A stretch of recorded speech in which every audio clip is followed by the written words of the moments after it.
Thanks for checking out our game.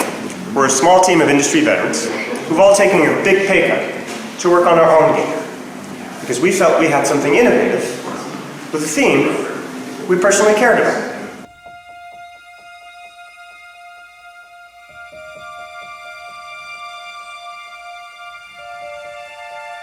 I was the first employee. I started a little over 9 years ago at Guillaume, the studio head's house.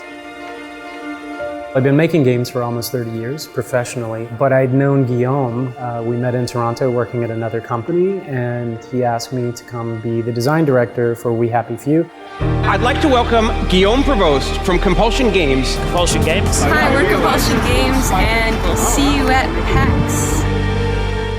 Compulsion was founded in 2009 by Guillaume Provost. He's our studio head and founder. He began the studio with this idea of building a place where we could make creative, interesting games. Every game teaches you how to make that game. So by the time you're done, you know how you should have done it. When we started We Happy Few, I don't think any of us really anticipated that 5 years later Microsoft would call us and say, hey, do you want to be a first-party Xbox studio? How much were we expending? Little by little, we added more people, and it was like a train that we couldn't stop.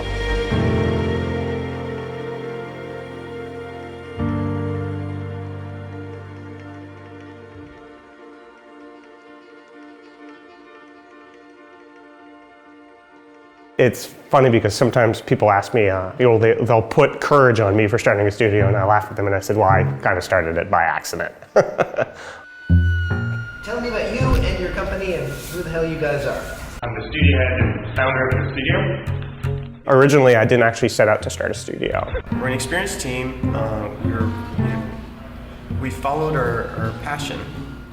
Got approached by this Taiwanese conglomerate in Taipei who wanted to start a studio in Montreal. Everything looked like it was a really good deal, it was a really good salary, it was a really good concept. I got to start my own team, had tons of money. So I signed the contract, told everybody we were leaving, we quit our jobs, and then financial crisis happened. But now it's official, we are in a recession. And the money evaporated just a few weeks before moving. We'd set the ship to sail already to move to Montreal and start a studio, so we just moved to Montreal and started a studio just with no money. When I was looking for work, I was applying everywhere, and I applied to his studio, which on the website was a studio, and then I looked it up, and it was a house. So of course I looked up this fellow to make sure he was credible, and it wasn't totally weird going to his house. And then I saw on his LinkedIn that he had like 1 million positive comments, and he had all of this many years of experience. He definitely had the chops. So I lucked out in this whole serendipitous thing. Compulsion was really a name that we picked as a desire for us to make games, and something that we thought was a value that we wanted to explore, is the compulsion of players to play the games that we make.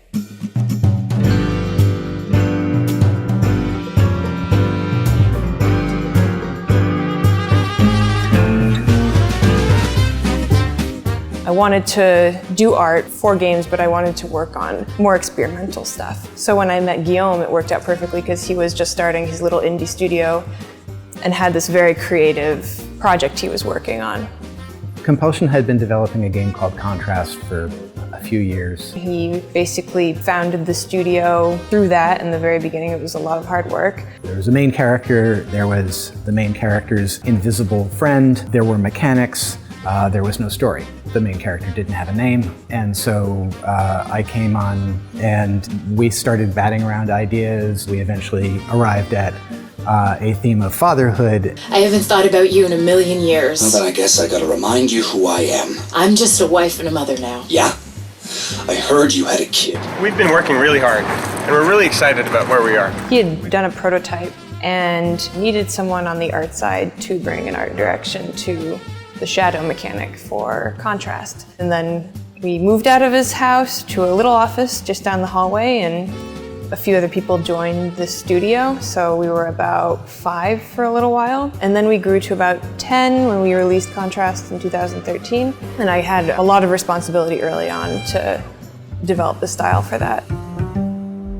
How do you feel you're pushing things forward with your game?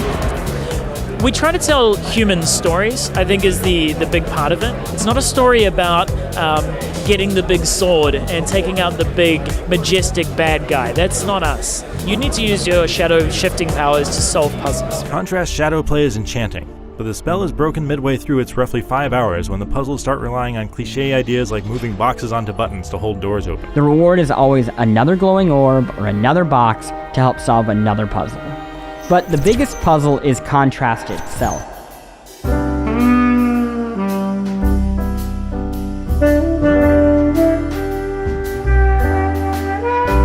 We had just finished our first game, Contrast, which is a narrative-driven puzzle platformer, and I really didn't want to make puzzles anymore. I mean, it's an interesting genre, but it was a genre that was very taxing on a design standpoint and a creative standpoint, and we wanted to do something that scaled a little bit more. We wanted something that was replayable, we wanted something that was roguelike, we wanted something that was easier for a small team to create something memorable that would have value for players. And now, the catchy new song from our favorite new band.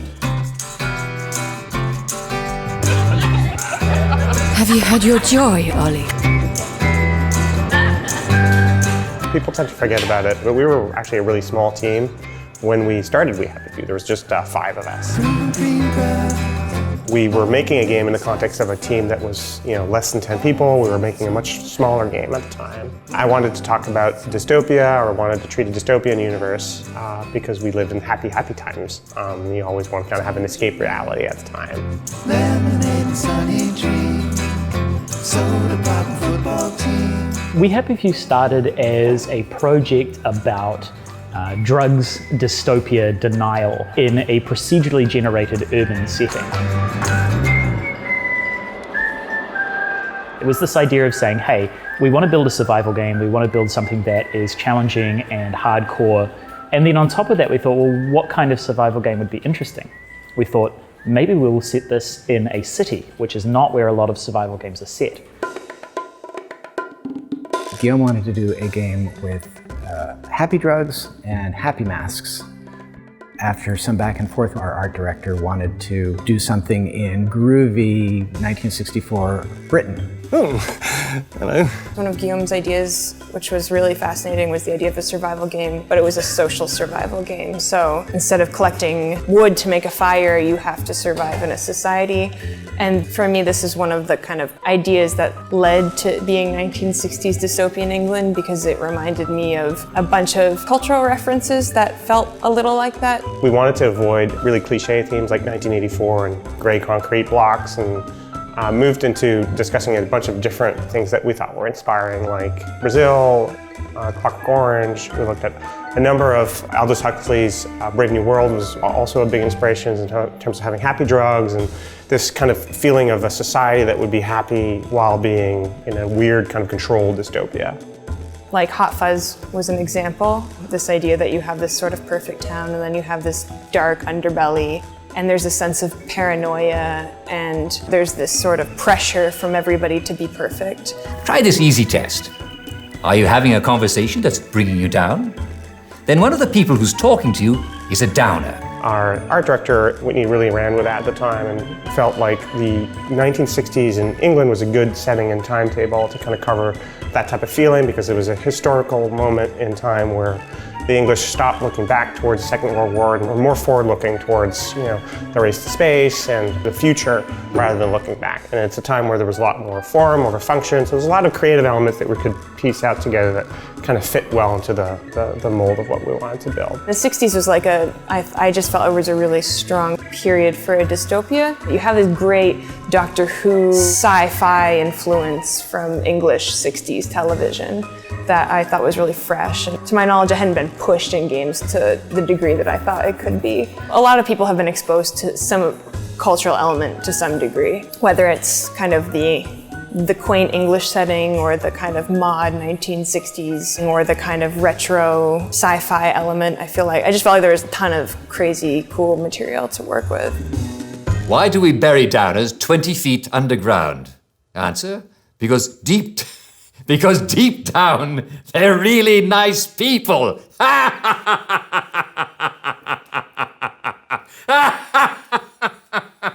Deep down, yeah.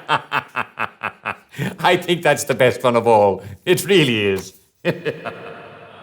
This is a mood board showing a take on archetypal England with an emphasis on this sort of medieval influence, specifically in the palettes here and the signage and the clocks. I think time is going to be a super important element. This is sort of pushing this sort of gritty industrial English tone. And then this one here is kind of the quaint, super garden-y, a little more lighthearted. No, for sure. And I think in the main game, we don't have a lot of very English, wild, on-purpose gardens that I think will be nice. Yeah. And I think Emmanuel's been exploring a bit of that and just having like really juiced up, wild feeling gardens, which feels way more English and less like French. When I joined the team, We Happy Few was still a sort of survival horror hybrid. These were extremely popular in the indie world at the time because you could make them economically without a large number of staff.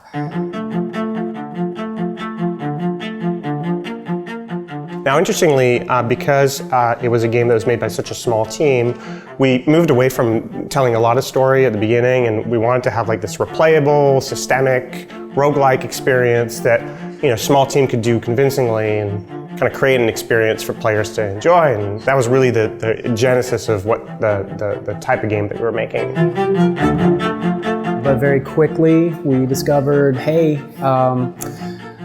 probably not scalable. This is not what the market wants. More and more games are including the better aspects or the more appealing aspects of survival games. Our competitors were doing it and they were all AAA. So to compete, we recognized that we had to craft a really memorable, unique world full of memorable, unique characters. So we started emphasizing story. And this completely changed the game design. The first time we showed our game to the public was at PAX 2015. And we had a very small booth. Here at PAX East, taking a look at A game that was recently just announced. We Happy Few. We Happy Few. So we're here to talk about We Happy Few. How's it going, Guillaume? Really well. And what we showed was a procedurally generated world, which didn't really have any story to it. Everyone was like, oh, Bioshock, we want to know the world, what's the story, this is amazing. Next we have the game that I'm quite possibly the most excited about. One of the most exciting games. We were told by a lot of you guys on Twitter and Facebook to check out this game. At the time it was a prototype more than anything. But I think people really liked it. And this helped us transition into our Kickstarter. All right, so basically look for it soon. That's right. We are looking to make a Kickstarter campaign in 8 to 10 weeks with the express purpose to gather like an initial set of people and a community around the game to help us, really narrow down the mechanics while we work on the story in the background. Awesome. All right, thank you very much, Guillaume. Thank you.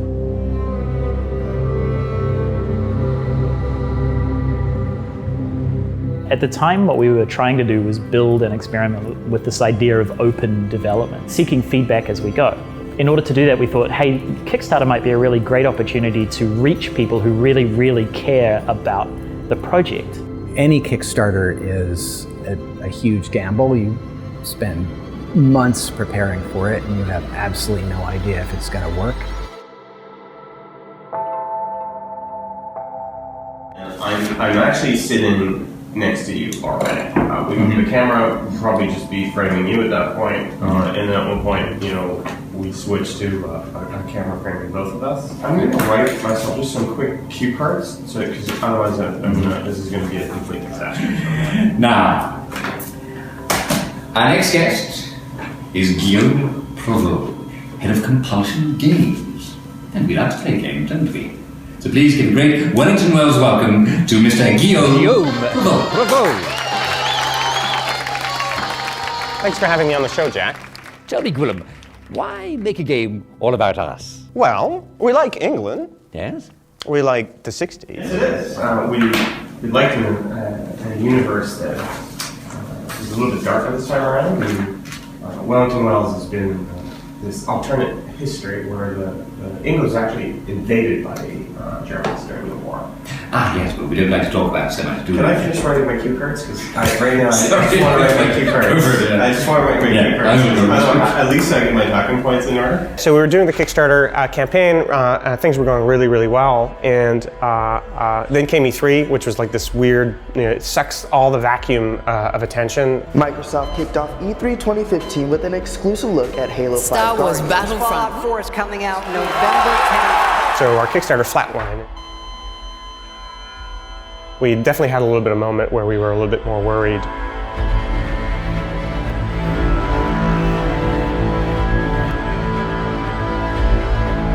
And really, the people who were backing the campaign really rallied to get more attention. Welcome back to We Happy Few. Oh God, what are you doing up here?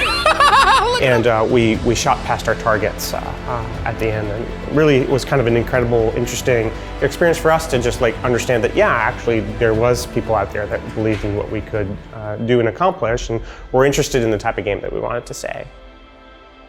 People were reacting, and they were, to things we would show, and it confirmed what we knew internally, right? Story's great, exotic, eccentric characters great, strange devices that you learn to craft and use as weapons, also great. People love this stuff, so having a Kickstarter campaign was phenomenal in that way, and certainly the fact that it funded development for as long as it did, thank God. Otherwise there would be no We Happy Few, or we would have stopped when it was just a survival horror simulation. Anything else you'd like to tell our audience? Yes, actually.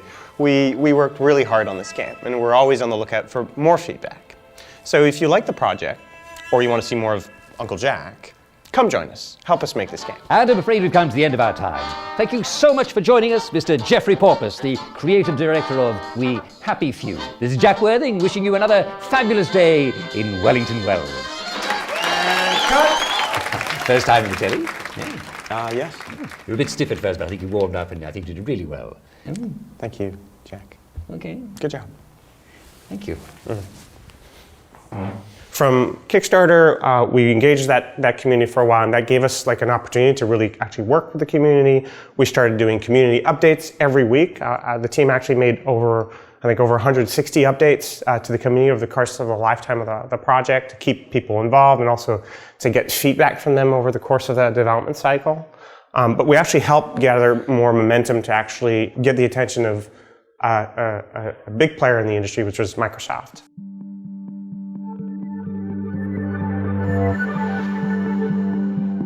That's really one of the first key turning points for both the project and the company, which is Microsoft actually signed us on a first ID at Xbox deal, which was a deal that helped us, get some attention. We were approached by Microsoft and said, hey, do you guys want to be on stage for E3 2016? So we figured, okay, yes, of course. That kind of exposure doesn't just come. It's just a fantastic opportunity.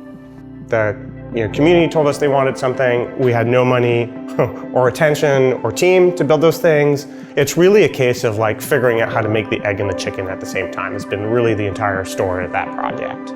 We kind of played jujitsu for a while and got some money, created 5 minutes of what we thought that experience could be, and then went out big on the stage at E3 and showed it to millions of players online. Now, I'd like to welcome Guillaume Prevost from Compulsion Games to come up on stage and show off a project that's going to be launching into Xbox Game Preview next month. Guillaume? And in those 5 minutes, we had actually gone out and realized the type of story-driven experience that the players that we'd seen at PAX had told us that they wanted to experience in our world. It was really the moment where we catapulted from being a small indie game to like a world stage first moment. That actually launched our early access campaign, which then funneled more money for us to actually grow the team and actually realize the vision that we had for the team after having it shown to the public for the first time. And after 2 years of like telling people this is the thing that we want to build, we finally had the team and the money to actually go and build it.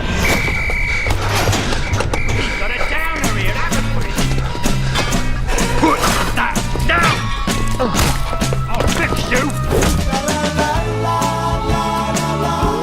One of the big kind of components that we were stressed out about is actually generating too much buzz for what we actually could deliver. dealing with a certain amount of buzz is great, but also make sure that you can actually deliver to the expectations that players have, and managing people's expectations, that's a really, really intricate balance that's really actually hard to build, because you want attention. If you don't have attention, nobody's going to play your game, but you also want to make sure that you're not sending the wrong messages or the wrong signals about what's the scope of the game that you're making, or what's the quality of the game that you're making, and make sure that the audience doesn't become disappointed when they actually start playing it. Yeah, so I figured like the reception at E3 was pretty good on the story bits. I think the one concern is just to make sure that we manage the buzz so that we also clarify that we are not like a 200-man team working on a $100 million budget, but keeping that excitement throughout the early access phase. Yeah, I think that's a good idea. I guess it just remains to be seen. Will it work? So, when we released We Happy Few on early access, and we went on E3 and Microsoft showcased the game and saw this great, what we call the rat pinata moment. Hit it! Gearbox noticed and saw that and contacted us and said, hey, would you be interested in a publishing relationship? And at the time we had thought, well, you know, we're still quite small, we're self-published, do we want to go down that route? And Gearbox came to us and said, listen, we think you've really got something here. Can we work with you to promote it, to help it grow, and to build the game that you want to build?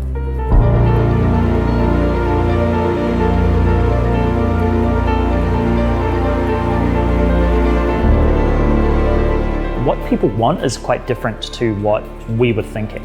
And so in order to try and respond to that feedback, we needed to grow the size of the game ultimately and make a bigger project.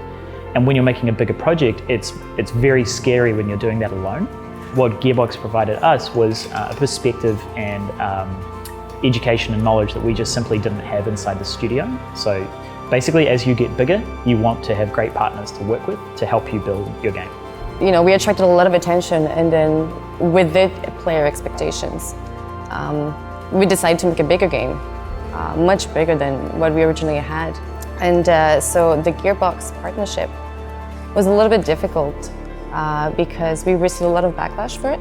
With the announcement of that partnership, we also announced that, you know, we were not making a $30 game anymore, we're making a $60 game. And there would be a season pass, which, you know, isn't something that is loved by all the gamers. So I think that the public, or mostly our fans, were taken back and very surprised by this. So yeah, it wasn't easy, for sure, internally. But it made so much sense for us to do this, you know. There's a lot of things that the public doesn't know.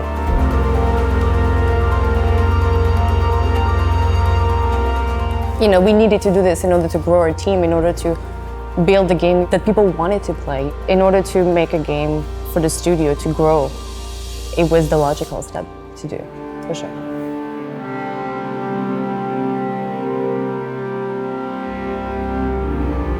When you send a game out into the world, you are never sure what the reception is going to be.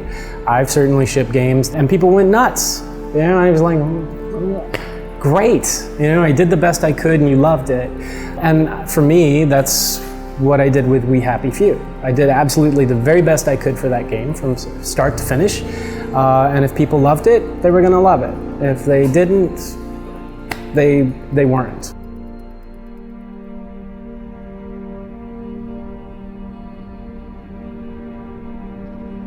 One of the things that you learn as a writer is that all feedback is true and almost all solutions offered are wrong. When we released We Happy Few, it was after 4.5 years of development, and the release was mixed. It was a mixed release. We have a large number of people who were super excited, loved what we had built, but then we had also a lot of people who were saying, hey, I'm having issues with the game and I am unable to do what I want to do in the game. I can't enjoy myself. And that's obviously super disappointing for us as developers. Feedback that we got in the end from the game I thought was pretty fair. Sometimes it's difficult to hear because you know it's feedback that you couldn't do anything about.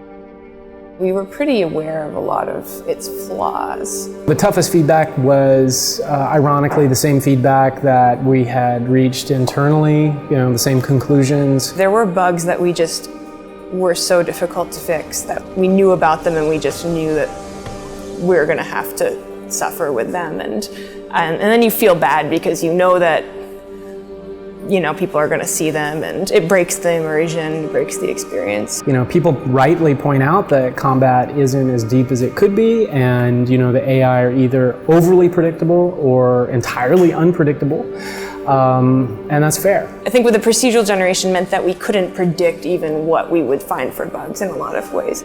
So there were always surprises. It was like whack-a-mole, kind of. When you're making a game, one of the most important things that you can get access to is feedback. Now, whether that feedback comes from a small group of players testing in your building, whether it's your team's feedback, whether it's your mum's feedback, or whether it's the general public's feedback, all of those things can really help you build a better game if you're listening. You have to interpret the feedback and figure out what is the truth there that I can apply to what I'm doing. So you always have to interpret feedback. As a writer, I'll often find we put some lore in the game and people say, I really want to know more about this. And you have to know that the correct answer to that is great. If they want to know, that's great. That doesn't mean they get to know. If you told them, they might like it less. Wanting to know is a value in itself. Not to worry, we'll get you back on your joy and you can forget that anyone was ever screaming. You'll never be a downer again. The toughest feedback that we received on We Happy Few was probably that we had really wildly different types of people interested in the game. And it's very hard to develop and respond to feedback if it's not unanimous. You can't please everyone. Like, we've sold hundreds of thousands of copies of the game, which means hundreds of thousands of different people with different tastes. You definitely always have some certain individuals who say, hey, I thought we were making a really hardcore, procedurally generated, systemic survival game, and then you'd have these people who are interested in the story. They're like, hey, I want to experience the story. Why are these stupid, survival mechanics in the way? And that real kind of Frankenstein of trying to please too many people at once was definitely one of the things that I felt was difficult. And that's due to the changing nature of the direction that the project took. Since the Kickstarter, we opened the game to the community. They could play the pre-alpha, they could play, early access. Early access opened it up to everybody, not only our backers. And what we want is really to inform gamers about how we make games, why it's complicated, and why certain decisions have to be made. Knowing that there's a direction change that you would want to do for the game that would have made the game better, but not being able to do that because that's not the game you promised your Kickstarter backers or that you promised your early access backers. And we had a lot of people who say, hey, I don't understand why the world's procedural, for example. It didn't make as much sense in the context of having a story-focused game experience to have a procedurally generated game, but it made a lot of sense in the context of our Kickstarter campaign. Wanting on the one side to be faithful to what we've promised the community we would build, but also seeing what would be the right direction for the team is one of the things that was super difficult for us to deal with in a kind of an early access, community-driven game development where we had made Kickstarter promises at the beginning. That tension was impossible to reconcile.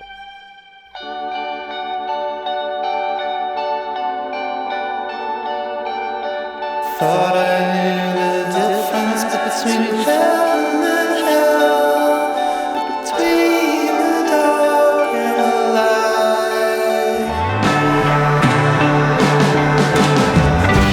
I was thrilled with the game's reception. I was particularly thrilled that British people liked it. We were concerned that they might go, that's, you made that all up, you don't know anything of us. But they kind of went, oh yeah, that's pretty accurate. Yeah. The people who remain with us, who are playing the DLCs, are very, very nice, loyal fans they love the lore of We Happy Few. They love the world we created, and all of our characters, they mean something to them. And I think just talking with them about it is probably one of the calmer, nicer part of this whole journey.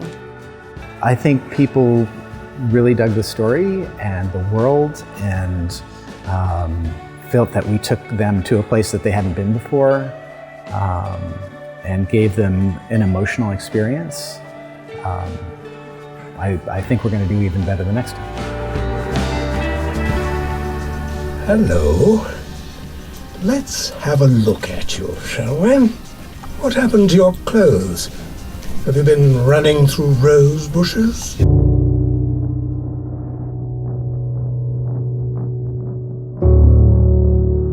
From the outside perspective, when they look at Compulsion Games and We Happy Few and everything that happened, from somebody who hasn't followed our updates, they will see a small indie company who sold out, got published by Gearbox, putting out a game that had flaws in it, but from the internal, we can write a chapter about everything we did that informs the public why we did it, And none of it has to do with selling out or being greedy or anything. It has nothing to do with it. It has everything to do with just our livelihood and the craftsmanship of the game and what the public expects of you. Every game teaches you how to make that game.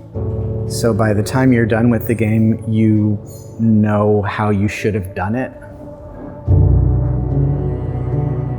With a project like We Happy Few, which to this point has now taken 5.5 years, we've learned an extraordinary amount. I think probably the most important lesson that we learned is to make sure that the game we're making is in line with the expectations of the people we're making it for. I think we learned through We Happy Few what we're good at, what we enjoy doing, and it helped us kind of solidify our identity from a creative standpoint. We learned a ton about how to grow and build our team, how to work together better, what kind of games we personally were interested in, what kind of games should the studio make. We also learned in We Happy Few that we needed more support in gameplay because we were kind of lacking in that department, and that was something that ended up coming out in the reviews.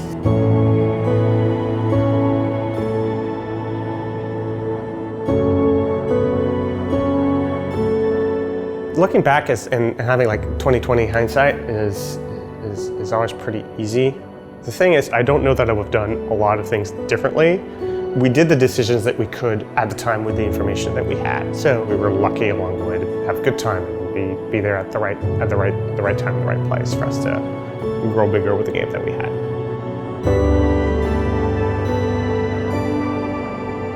The final DLC story is where you get to finally win.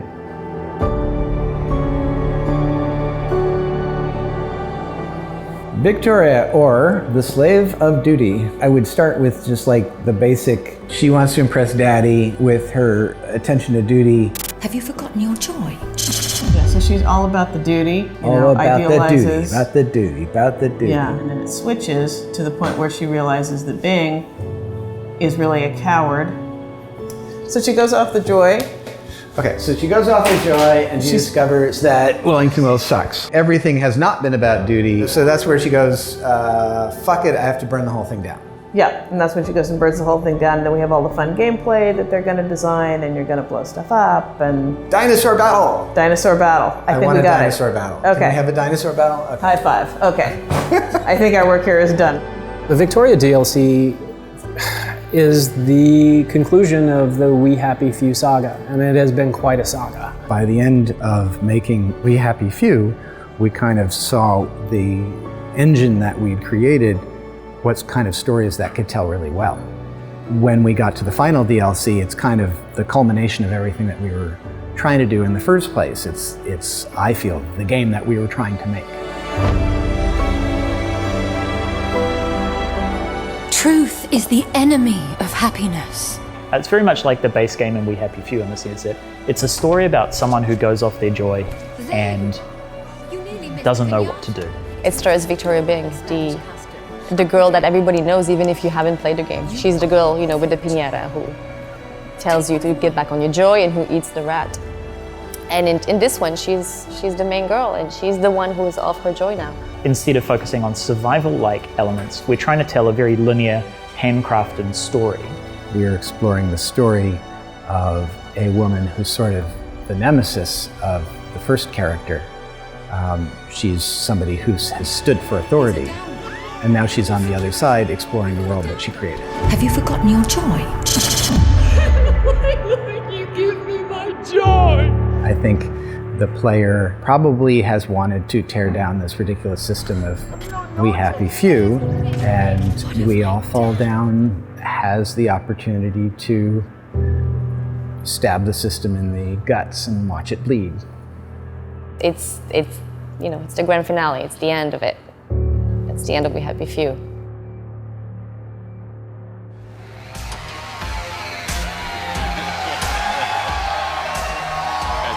We embarked on a quest to find creative teams that have the mastery of our art form.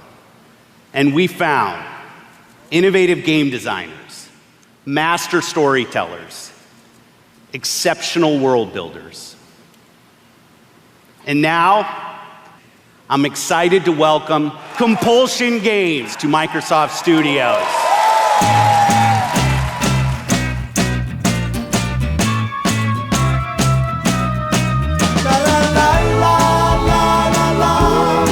So when we started We Happy Few, I don't think any of us really anticipated that 5 years later Microsoft would call us and say, hey, do you want to be a first-party Xbox studio? I don't think that ever crossed our mind. They basically came to us and said, we want you to keep doing what you do really well, but now you have a budget. So we were like, okay, that's great, let's do that. We have been told to keep making really weird, just different things. So on the creative standpoint, it's just been all positive. Trying to maintain creativity inside an organization like Microsoft is not as hard as people think it is. It's really just about having a leadership group inside Microsoft that understands the value of creativity and creative games.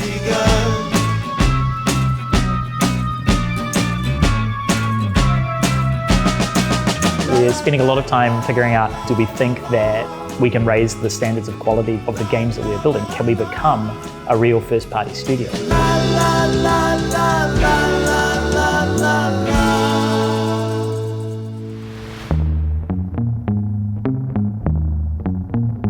I think working with Gearbox prepared us to work with Microsoft in a lot of ways, because we let them into our world and we learned to be very, concise and precise with our feedback back and forth. Learning how to give and receive feedback is a really big part of an organization like Microsoft. When you're an independent developer, you do whatever you want. Ultimately, you're saying, hey, I am my own sort of thing.